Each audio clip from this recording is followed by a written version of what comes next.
Nearly 10 months after the untimely death of Matthew Perry, the beloved star of the iconic television series Friends, the investigation into the circumstances surrounding his fatal overdose has taken a shocking turn.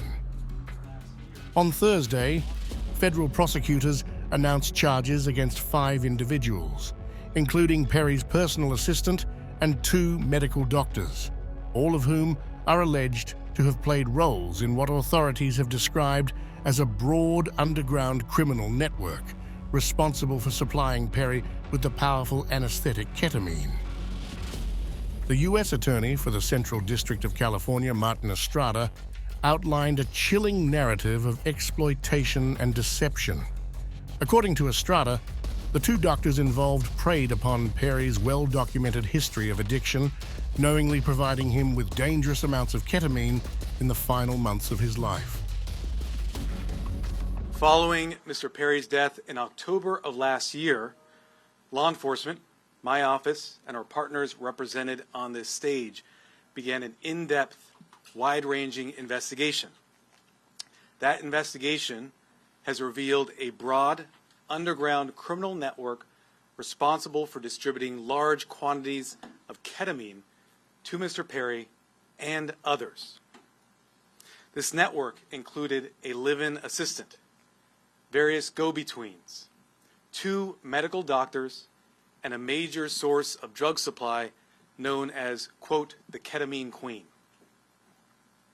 We charged 5 defendants in this matter. These defendants took advantage of Mr. Perry's addiction issues to enrich themselves. They knew what they were doing was wrong. They knew what they were doing was risking great danger to Mr. Perry, but they did it anyways. The allegations paint a grim picture of a desperate man battling inner demons who turned to unscrupulous medical professionals in his final days. Over 2 months, from September to October 2023, they distributed approximately 20 vials of ketamine to Mr. Perry in exchange for $55,000 in cash. Defendant Placentia saw this as an opportunity to profit off of Mr. Perry. He wrote in a text message in September 2023, quote, "I wonder how much this will pay." He also stated in text messages that he wanted to be Mr. Perry's sole source of supply. He wrote in a text message that he wanted to be Mr. Perry's, quote, go-to for drugs. Perry, who died on October 28, 2023, was found by his live-in personal assistant, Kenneth Iwamasa, face down in his hot tub.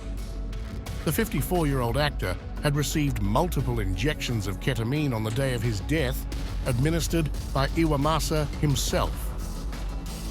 In this case, we are not talking about legitimate ketamine treatment.